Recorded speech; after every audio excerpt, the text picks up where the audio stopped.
Vamos continuar. Quarta passada, eu sugeri que os irmãos lessem Atos capítulo 7. Quem foi que leu? Quem que é o corajoso ou corajosa aí que leu Atos capítulo 7? Levanta a mão aí. Amém, glória a Deus. Quem mais? Vocês não sabem o que vocês perderam. É o capítulo, é o maior capítulo do livro de Atos e o maior capítulo do Novo Testamento. Uma narrativa fantástica, né, Leila? Você que leu aí, né? Foi você que leu, né? Então, é uma narrativa fantástica, porque o nosso amado Estevão, né, nós vamos nos encontrar com ele lá, com certeza, amém? Amém. Eu vou me encontrar com ele, eu quero conhecê-lo. Que bênção, né? Que homem inspirador, servo fiel do Senhor, que foi testemunha até na hora da morte, e melhor ainda, ele é o único personagem bíblico que viu Jesus antes mesmo de estar lá na glória, e viu Jesus em pé. É interessante porque quando nós vemos Apocalipse, né, fala que Jesus está sentado no trono. Isaías fala que ele está sentado no trono. E Estevão viu Jesus em pé. Jesus em pé. Isso é muito significativo, irmãos. Porque o fato dele estar em pé, ele estava esperando Estevão, recebendo Estevão e também confirmando aquilo que ele disse lá em Mateus 28, eis que estou convosco, quando? Todos os dias, até quando? Até a consumação dos séculos. Então, no momento de maior tribulação, o Senhor está conosco, Jesus está presente. Então, quando Estevão olha para ele, olha e vê a glória, isso fortalece o coração de Estevão, a ponto de que quando ele estava sendo apedrejado, ele intercede por aquelas pessoas. Ele intercede por aquelas pessoas que estão matando, ele está morrendo e intercedendo por quem está matando, porque ele morre ali. O final do capítulo 7 diz que ele morreu. Então, ele não saiu vivo daquela situação, porém, né, ele já viu o Senhor Jesus. Olha que privilégio, irmãos. Por isso que ser fiel ao Senhor é uma das maiores bênçãos que nós podemos experimentar. Ser fiel ao Senhor. Então, esse personagem aqui vai nos ensinar, irmãos, que vale a pena servir ao Senhor. Vale a pena nos dedicarmos ao Senhor com todo o nosso coração. E a Bíblia diz que Estevão era cheio de graça, cheio do Espírito Santo e conhecedor profundo da Escritura Sagrada. Ele tinha amor pela palavra, ele tinha zelo pela palavra, ele sentia prazer na palavra do Senhor. Então, hoje nós vamos continuar, não vamos conseguir esgotar esse estudo hoje, porque ele é muito vasto, ele é cheio são tantas informações aqui que a gente pularia muita coisa. Então, vamos ver o que a gente consegue, né, esquadrinhar, né, hoje. Então, vamos ler do 1 até o 6, capítulo 7, do 1 até o 6. E vamos procurar dar uma caminhada. Eu, né, fiz um resumo breve aqui. Vamos procurar caminhar. Então, vamos lá. Capítulo 7, do 1 ao 6. Vamos fazer leitura de forma alternada aí, para a gente participar da leitura do texto sagrado. Amém? Todos já encontraram?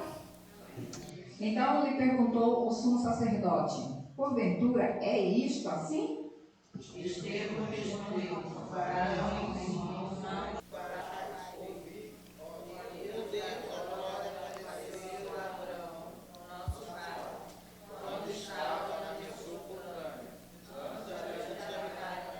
Ele disse: sai da tua terra e da tua parentela e vem para a terra que eu te mostrarei. Então saiu da terra de seu Deus e foi habitar em Harã. E dali tomou de seu pai, Deus o trouxe para esta terra, nela não lhe deu herança, nem sequer o espaço de um pé, mas prometeu dar-lhe a posse dela, e depois dele a sua descendência, não tendo ele filho. E falou Deus que a sua descendência seria dividida em 10 estrangeiros, 11 seriam Estevão, testemunha fiel de Jesus, foi falsamente acusado de falar contra o lugar santo e contra a lei. Isso está no capítulo 6 ainda, o final do capítulo 6. Né? Então, ele faz uma defesa, e é interessante que eu estou com as minhas anotações aqui. Ele não precisou de nenhuma anotação. Estevão, ali naquele momento, diante do Sinédrio. O que era o Sinédrio? Eram as autoridades, o sumo sacerdote, havia várias ramificações no Sinédrio. Eram as autoridades constituídas, né, pelo judaísmo. E aí tinha os fariseus, lembra que eu falei? Saduceus. Tinha os herodianos, tinha os zelotes, tinha os... me fugiu agora, mas tinha os libertos. Enfim, tinham várias ramificações, mas todos eles compunham o Sinédrio. O Sinédrio era como se fosse uma assembleia legislativa, porque naquela época... Nós precisamos entender que hoje nós temos o presidente da República. Ele não governa baseado na Bíblia, mas naquele período o governo, a Carta Magna, a Carta da Democracia, podemos dizer, que existia naquele país era a Bíblia, era o Velho Testamento. Então, todas as leis, o crime que fosse cometido, eles vinham basear aqui na lei do Senhor. Então, o Sinédrio, teoricamente, teria que julgar Estevão segundo os ritos da lei do Senhor. E nós sabemos que não foi isso que aconteceu, porque nós vemos aqui no capítulo 6, verso 13, apresentaram testemunhas falsas. Então, ele foi acusado falsamente. Isso aconteceu com quem? Vocês se lembram quem que foi comprado falsa testemunha para ser acusado? Quem se lembra? Jesus. Estevão é parecido com Jesus. Por isso que eu tenho trabalhado personagens parecidos com Jesus. Qual o objetivo de eu estar trabalhando isso? Para que nós também sejamos parecidos com Jesus. Nós precisamos ser parecidos com Jesus. Nós somos discípulos de Jesus. Há uma diferença entre ser crente e ser discípulo. Já falei sobre isso aqui. Então, nós não precisamos ser só crente, nós temos que ser discípulos, ser cada dia mais parecido com Jesus. Então, Estevão foi falsamente acusado, por conta disso, ele estava sendo julgado ali, ainda que não houvesse ali uma comprovação daquilo que ele estava sendo julgado. Então, ele aponta aqui, irmãos, ele fala sobre Abraão. Então, na defesa de Estevão, e é muito interessante essa defesa dele, porque ele não justifica, eu acho isso, aquilo, não, ele recorreu à palavra do Senhor. A defesa dele era justamente a palavra do Senhor. E para que ele se defendesse daquela situação, daquela acusação, ele foi buscar lá nos primórdios, ele foi buscar lá no início da formação do povo de Israel, o início da nação de Israel, para trazer para eles, para provar para eles que eles estavam errados no critério em que eles estavam julgando. Então, por isso ele faz essa narrativa, e é interessante, irmãos, que ele começar por Abraão, porque foi para Abraão a promessa de formar a nação de Israel, do qual eles faziam parte e do qual eles governavam. Então, ele começa discorrendo aqui sobre Abraão, e ele traz para nós aqui algumas orientações que nós precisamos entender até com alguns versículos. Por exemplo, o verso 6, ele fala que Abraão ficaria, a descendência de Abraão ficaria escravizado por 400 anos. Abra sua Bíblia, por gentileza, em Gênesis, capítulo 15, do 13 e 14. Vamos lá. Gênesis, capítulo 15, do 13 a 14. E nós vamos ver onde foi que ele começou a falar. Porque Abraão é chamado pelo Senhor a sair da terra, da parentela, sendo que Abraão, até aquela época, vivia num país de idolatria. Né? Segundo os teólogos, afirmam que o pai de Abraão era fabricante de ídolos. Abraão saiu de uma família de posses, porém não temia ao Senhor, não temia ao Deus único. Né? Capítulo 15, 13 a 14, diz assim: Então lhe foi dito: sabe com certeza que a tua posteridade será peregrina em terra alheia, e será reduzida à escravidão, e será afligida por 400 anos. Então, o que Estevão estava falando naquele momento havia sido proferido há muitos anos atrás para o patriarca, o primeiro patriarca. Nós temos 3 patriarcas, e que eu fui o primeiro, Abraão. Ele é o primeiro patriarca. Foi para ele que Deus fez a promessa. Então, o que Estevão já começou a mostrar para eles ali, que eles estavam naquela terra que tinha sido conquistada, tomou posse Josué, mas que foi prometido lá atrás para Abraão, numa terra onde não havia templo. Qual era a acusação que foi feita para Estevão? Qual foi a acusação? Quem se lembra? A acusação que foi feita para Estevão. Está aqui no capítulo 6, aqui, ó. Apresentaram testemunhas falsas que dispuseram: este homem não cessa de falar contra o lugar santo. Contra o lugar santo e contra a lei. A acusação que pairava, que pesava sobre Estevão, é que ele estava falando mal de Moisés e do templo. Vamos fazer um parênteses aqui. Naquele período, irmãos, eles estavam diante do segundo templo. Lembra o primeiro templo quando foi construído? Lembra? Quem se lembra quando foi construído o primeiro templo? Quem quis construir o primeiro templo? Davi. Não pôde construir, mas Deus falou para ele que o filho dele, Salomão, iria construir o templo. Na inauguração do templo acontece o Shekinah. Lembra? Quando acontece ali, Deus se manifesta ali, né? E havia uma nuvem ali, a presença visível ali da glória do Senhor invadiu aquele lugar. Foi a inauguração do templo e Salomão faz aquele discurso maravilhoso, né? Aquela mensagem maravilhosa. Porém, nós entendemos lá no livro do profeta Jeremias que esse templo foi destruído por quem? Quem foi que destruiu esse templo? Um rei bem poderoso de um reino que não existe mais. O rei Nabucodonosor, que na época da destruição era o homem mais poderoso da terra. Ele, com seu poder bélico, seu poder militar, ele invadiu Jerusalém com a permissão de Deus. Aliás, Deus enviou Nabucodonosor. E Jeremias falou para os reis. Primeiro foi o reino do norte, né? A Samaria, que foi invadido. E depois, Judá. O reino de Judá foi invadido.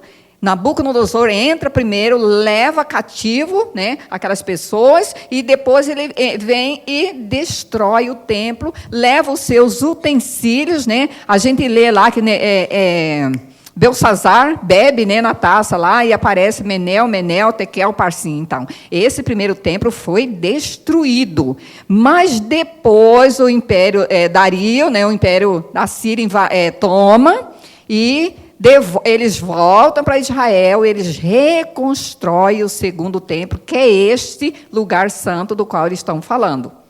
Então, ele já não é o templo de Salomão, mas é o segundo templo que foi construído ali no Neemias, Esdras e Neemias. Um reconstruiu o muro e outro reconstruiu o templo. Então, este é o segundo templo. Então, esse lugar santo a que ele se refere é este templo. Porque eles, os fariseus, aquela turma ali, entendiam que aquele lugar era santo, que Deus se manifestava ali naquele lugar. O que estava acontecendo com o Sinédrio? Eles estavam adorando não a Deus, mas eles estavam adorando o templo.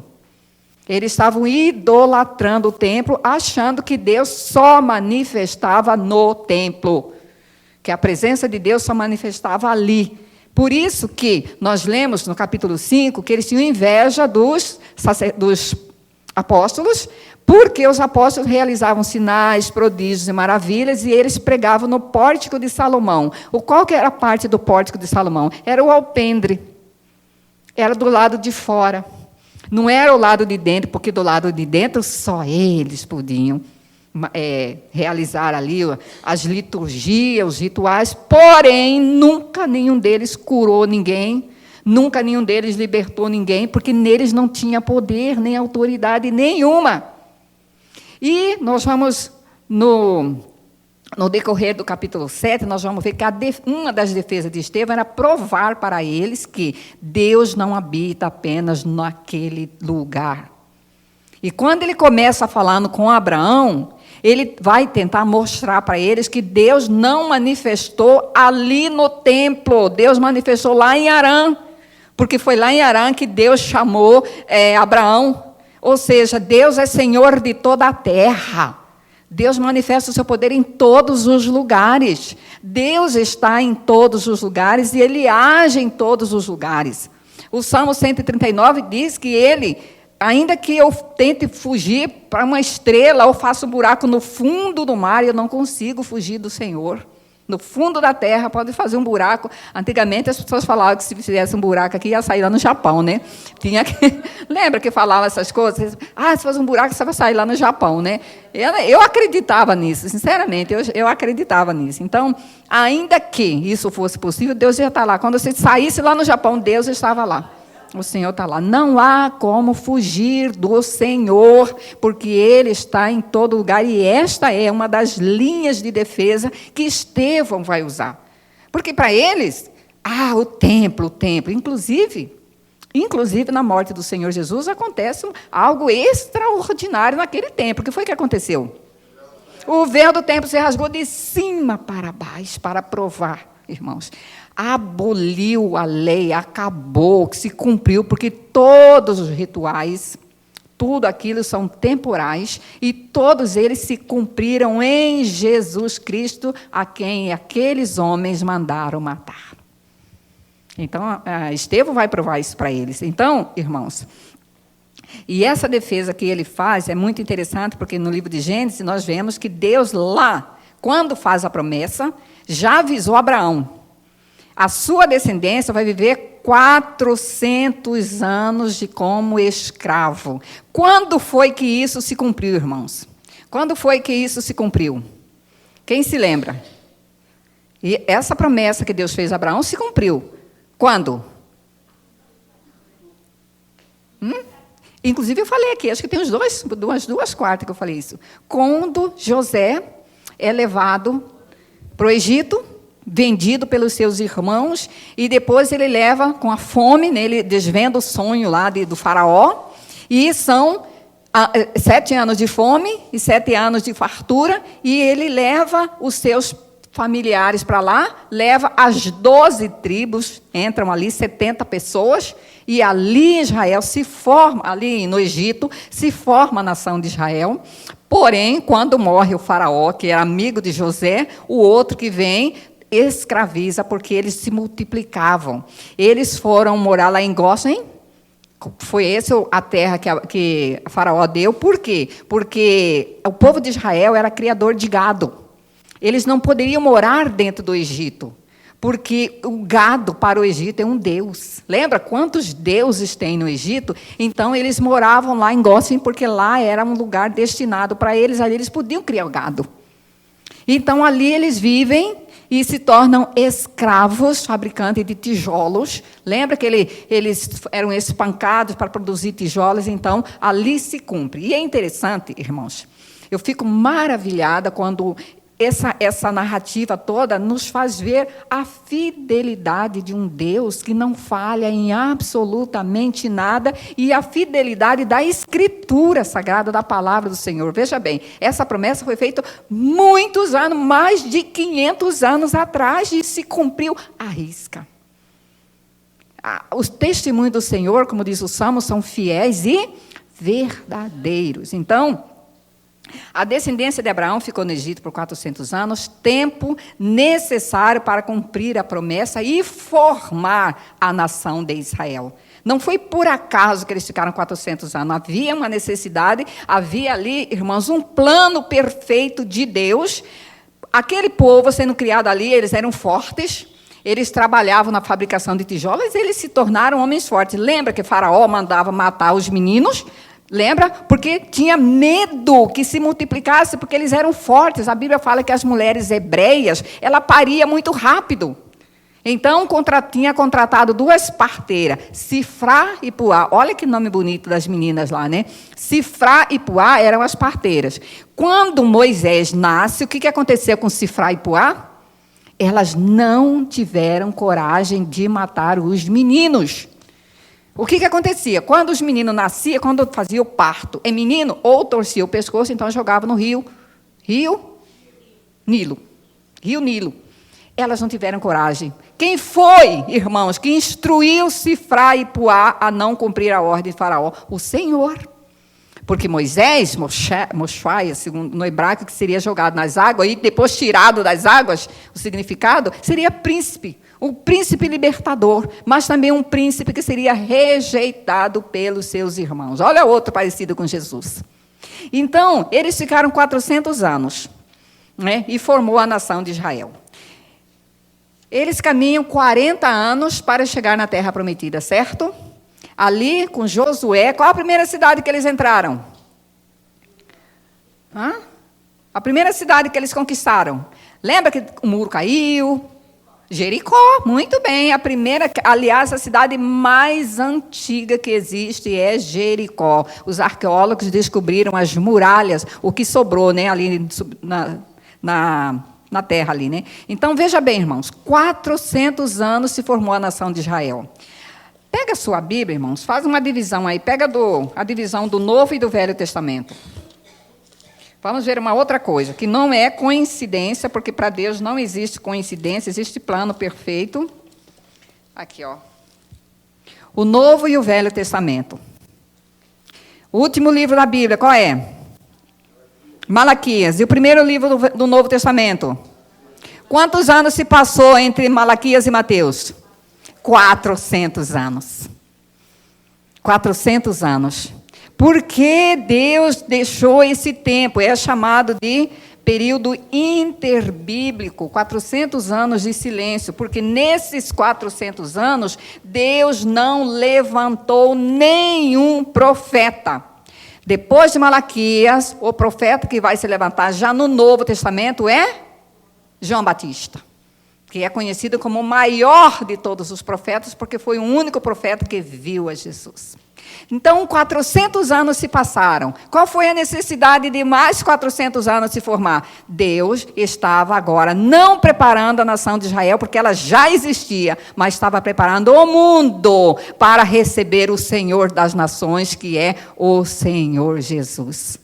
Nós conhecemos pela história que Deus usou agora, não Nabucodonosor, não Egito, ele usou agora o Império Romano, que também não existe mais.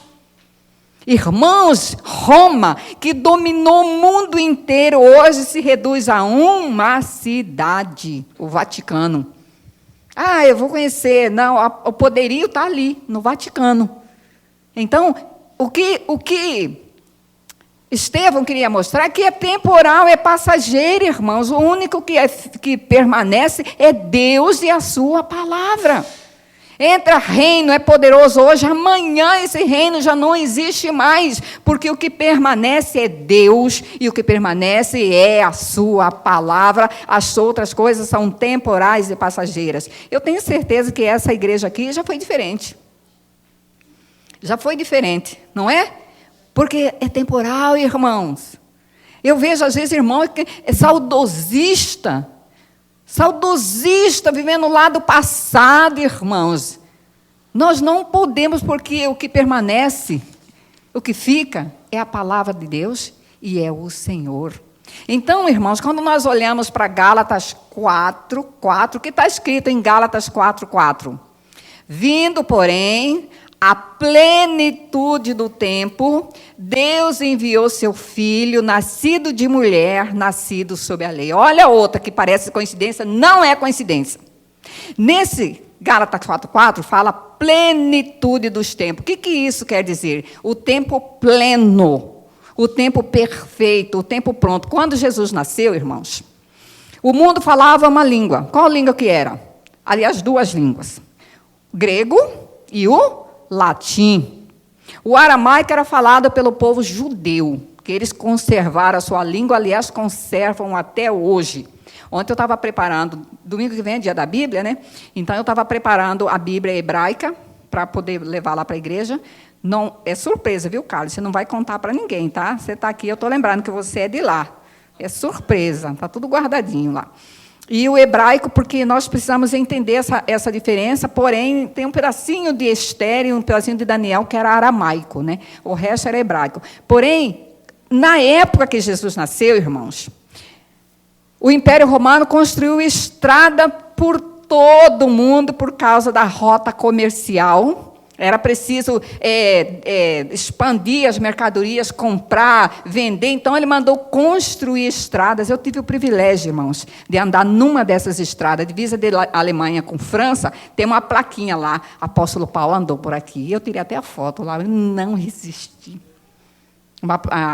É de pedra mesmo. Pedra feita por escravos, né? Eles cortavam ali. Então, o Império Romano mandou construir estradas para o mundo inteiro, rota comercial. Facilidade para ir e voltar. Havia a Pax Romana. Quando Jesus nasceu, nenhum país estava em guerra. É chamado Pax Romana. A língua, a facilidade de comunicação, o mundo inteiro estava preparado para o nascimento do Senhor das Nações, nosso Senhor Jesus Cristo. Então, o que Estevão estava fazendo aqui, irmãos, era discorrer de Gênesis ao início do chamado de Abraão para formar a nação de Israel, para que o Senhor Jesus Cristo nascesse. Esse é o objetivo maior de formar a nação de Israel, que Jesus é judeu, ele precisava nascer do povo judeu, ele precisava ter uma linhagem, ele precisava ter uma genealogia. Quando nós abrimos o livro de Mateus, o Evangelho de Mateus, está lá o quê? Genealogia do Senhor Jesus. Por quê? Por que Jesus precisava ter uma genealogia? Para se cumprir o que estava escrito, que ele seria servo sofredor. O verbo se fez carne e habitou entre nós. Ele se tornou humano. Jesus era 100% homem e 100% Deus. Jesus não podia pecar. A única coisa que Jesus não podia fazer é pecar, porque ele é santo. E a única coisa que nós não conseguimos deixar de fazer é pecar. Olha a diferença entre Jesus e nós. No entanto, esse Jesus, que não pôde pecar, assumiu o nosso pecado, todo o nosso pecado sobre ele, toda a nossa maldição, todos os nossos erros, todo o nosso fardo, toda a nossa angústia, tudo aquilo que nós temos de errado em nós, Jesus assumiu nele mesmo, na cruz do Calvário. E é por isso que a terra tremeu, e é por isso que se escureceu, é por isso que a terra sacudiu, foi agitada, por isso que o véu do templo se rasgou, porque o nosso pecado pecado de todo aquele que já creu, que está crendo hoje, que vai crer amanhã, foi derramado sobre o Senhor Jesus. Amém, irmãos? Então, esses 400 anos, irmãos, têm um significado muito profundo, porque Deus é Senhor da história, Deus é a própria história. E a nossa vida, a nossa história está atrelada à história dele, e é por isso que Estevão faz questão de escrever, de estudar, de pregar. Aqui foi uma pregação maravilhosa, né? Então, irmãos, a defesa de Estevão, discorrendo de Gênesis, passando pelos profetas, ele passa por Isaías e Amós, até o Novo Testamento, para provar que Deus fez uma aliança com o seu povo, e essa aliança tão perfeita vai concluir no Senhor Jesus, na pessoa do Senhor Jesus. Então, a pregação de Estevão aqui foi cristocêntrica. E não houve falha na pregação de Estevão. Ah, meus irmãos, como nós precisamos estar pensando nisso, né? Cristo em primeiro lugar, solos Cristo, né? A nossa vida, tudo que diz respeito à nossa vida, tem que estar Jesus Cristo como centro. Mateus 6,33 diz: buscai, pois, em primeiro lugar, o quê? O reino de Deus e a sua justiça, e as demais coisas vos serão acrescentadas. Então, irmão, Deus chamou Abraão para uma terra que não conhecia, né? O texto fala aqui, e que só a sua descendência veio a conhecer. Abraão não conheceu. a terra prometida, muito embora ele tenha comprado a caverna de Macpela, para enterrar quem? Quem foi que ele enterrou lá?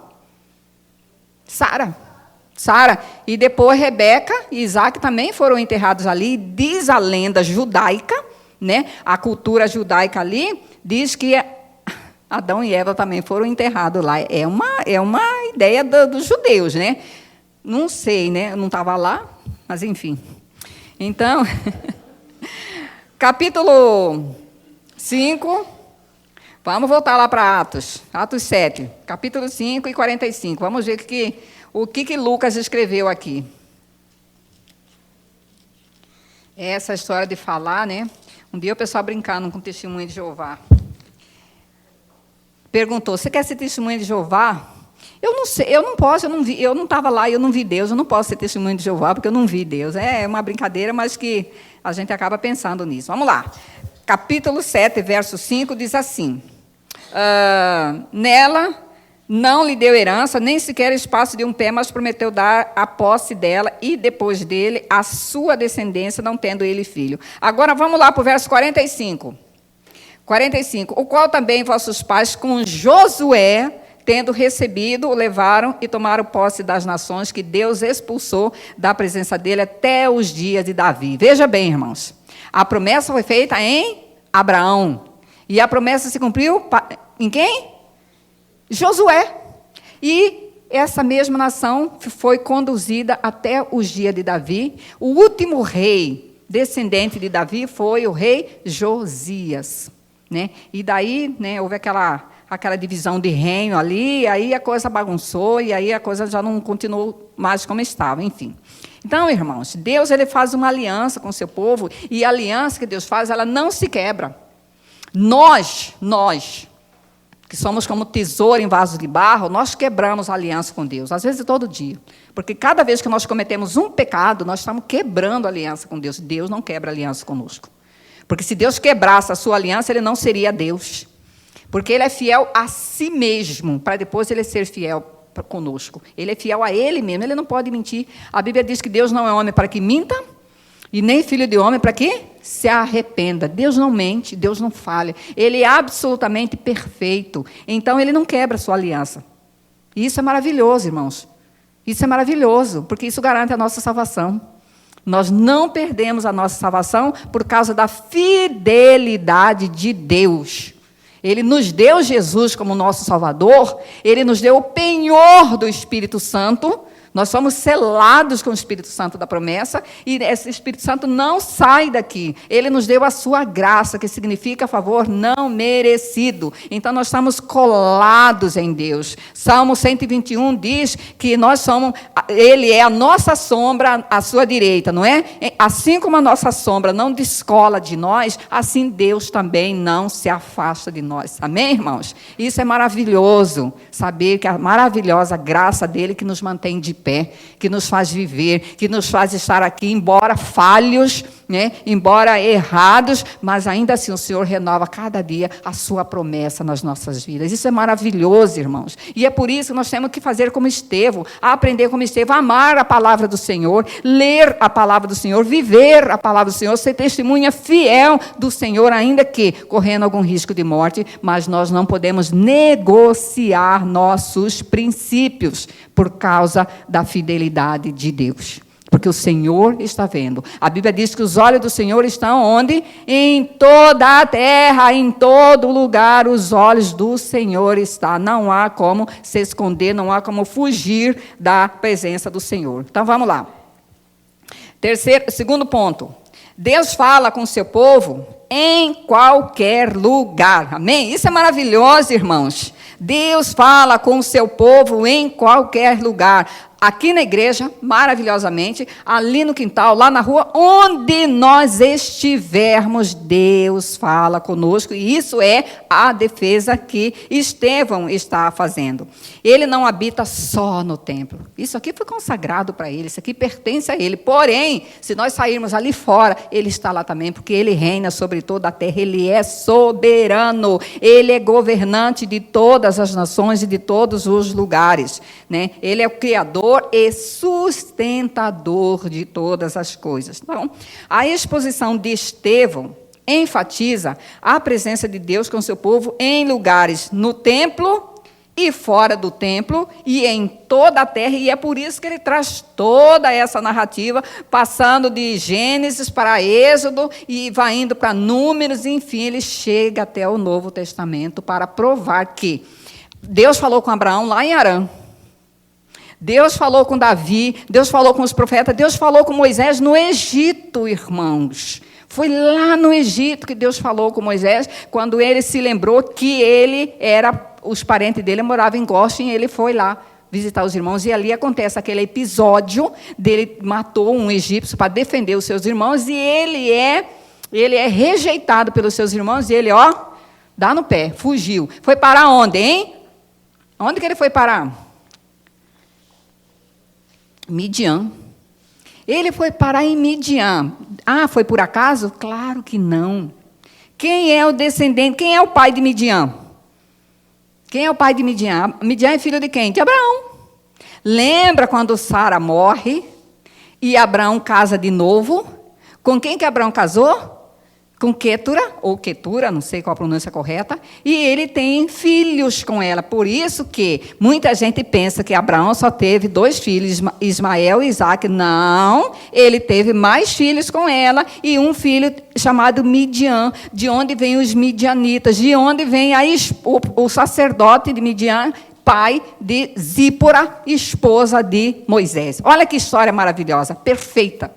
Sincronizado, nada foge, nenhum fiozinho escapa, irmão, do controle do Senhor. Isso traz uma segurança tão grande para nós, irmãos e irmãs. A nossa vida está segura nas mãos do Senhor. Eu não sei se a minha mãe já terminou a tomografia, não importa. Se ela terminou, se ela não terminou, ela está segura nas mãos do Senhor. E eu estou segura nas mãos do Senhor, sabendo que Ele cuida de tudo. Ele não perde nenhum detalhe. Amém, irmãos? Então, aqui, ele traz esse compromisso de Deus na sua aliança. Vamos ler alguns versículos aqui para confirmar. O versículo 9 diz assim: os patriarcas invejosos de José venderam-no para o Egito, mas Deus estava com José. Eu falei sobre José aqui. Aliás, foi lendo esse texto, exatamente esse texto, que eu mudei aqui e falei sobre José, porque eu li isso aqui. Foi muito interessante.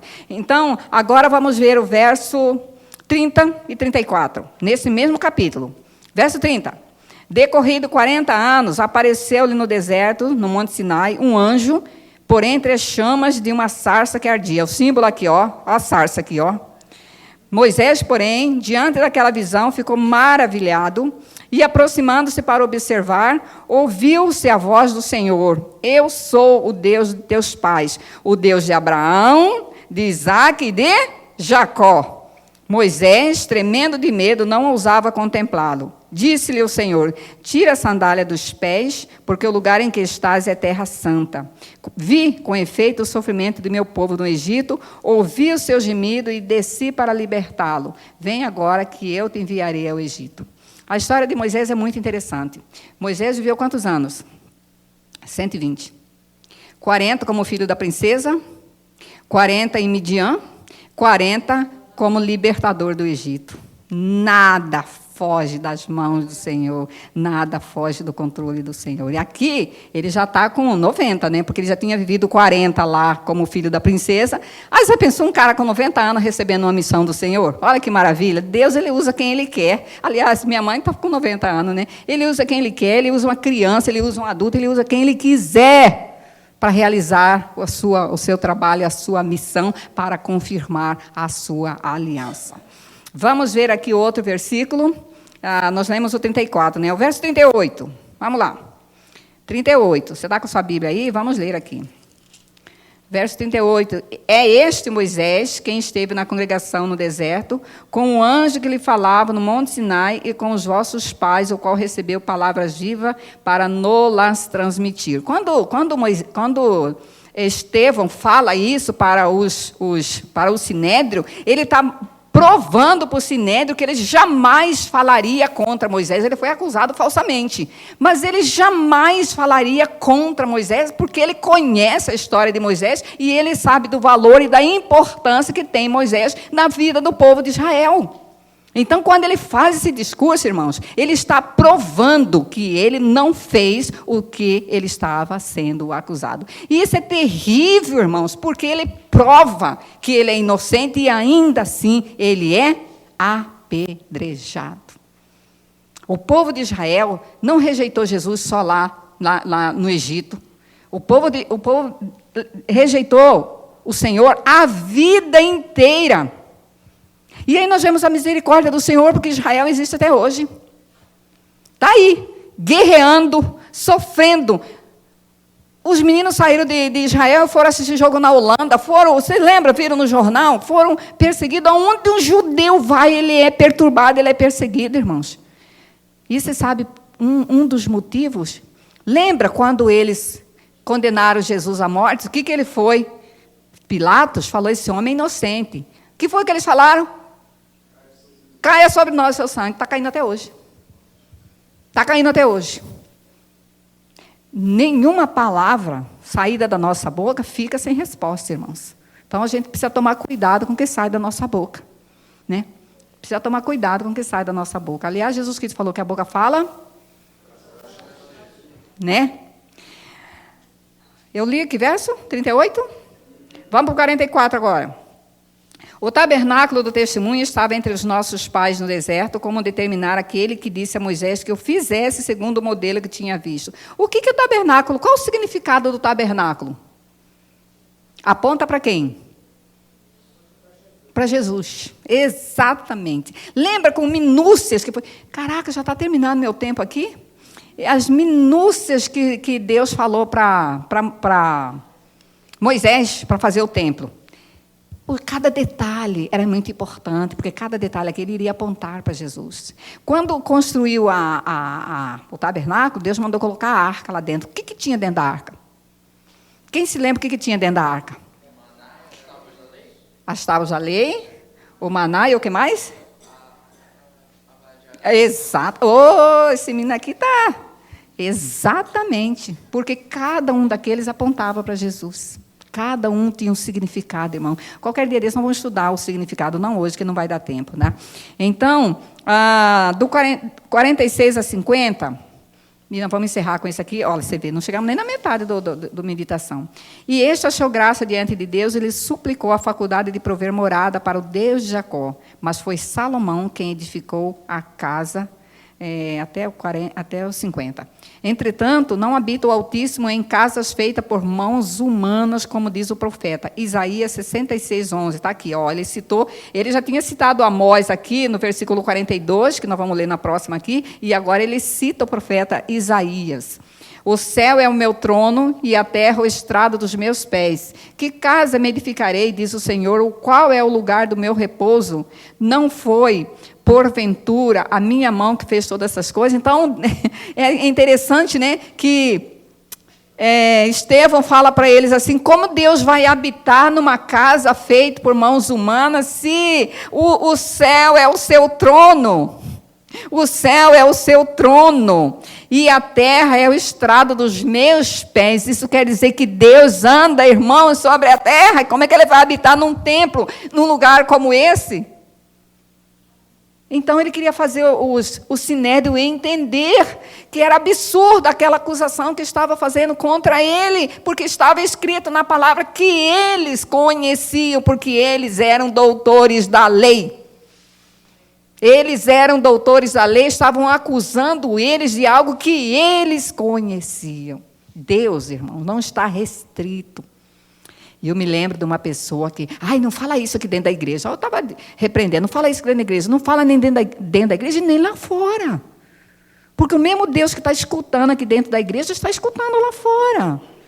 Então, nós temos que ser crentes fiéis dentro da igreja e crentes fiéis lá fora, na nossa casa.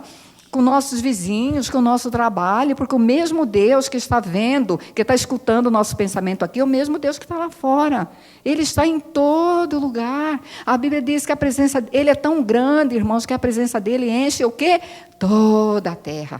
Então, a profecia aqui de Isaías, essa profecia aqui, irmãos, foi falado 500 anos antes de Jesus nascer.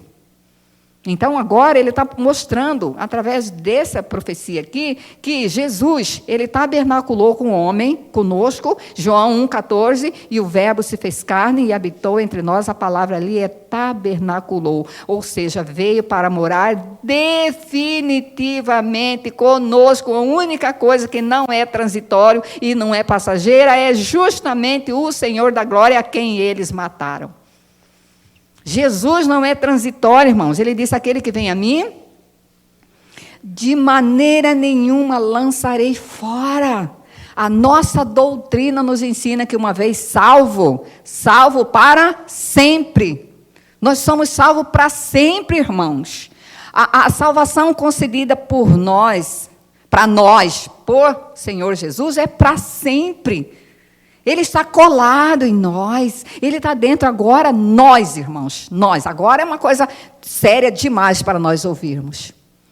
Deus, ele não vai habitar no templo. O Deus Filho habita aqui, ó, na minha vida e na sua vida, para todo sempre. Isso é fortalecedor, é animador e comprometedor. Porque se Cristo habita em mim, isso requer que eu tenha uma vida santa. Que eu viva em santidade, porque o Santo de Israel está dentro de mim. Eu e você não somos dignos, mas Ele quis morar dentro de nós. Por isso que a Bíblia fala que Ele nos libertou do império das trevas e nos transportou para o reino do Filho do seu amor.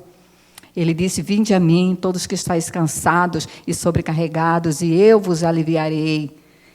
Vinde a mim. Jesus nos chama para Ele, para vivermos para sempre com Ele. Quando nós pararmos de respirar aqui na terra, nós continuaremos respirando com Ele lá na glória, porque Ele irá nos receber, assim como Estevão viu Ele em pé, esperando, nós seremos recebidos por eles. Irmãos, que essa palavra alegre nossos corações. Às vezes nós estamos com a vida tão atribulada, às vezes nós estamos enfrentando um momento tão difícil nas nossas vidas, às vezes parece que está tudo errado, tudo fora do lugar. Não está não, irmãos, não está não. Deus coloca tudo no lugar, na maneira dEle, na hora dEle, no tempo dEle, do jeito dEle. O Senhor conduz a nossa história, Ele é dono da nossa história. Salmo 139 fala que antes de nós nascermos, o Senhor já nos conhecia. Antes, quando nós estávamos sendo formados, irmão, Deus estava olhando para nós. Fala que os olhos dEle estavam sobre nós. Nada foge do controle, irmão. Se você estiver enfrentando um momento difícil hoje, fale com o Senhor. Ele é dono da sua história, Ele é dono da sua vida. Peça para Ele colocar nos trilhos a sua vida que você mesmo tirou do trilho, porque não foi Deus que tirou do trilho, foi você mesmo, somos nós mesmos que tiramos a nossa vida do trilho. Nossos pecados, nossas decisões, nossas atitudes. Mas o Senhor, que é rico em graça, que é rico em misericórdia, Ele coloca de novo no lugar, para a glória dEle, para a glória dEle. Amém? Que o Senhor abençoe.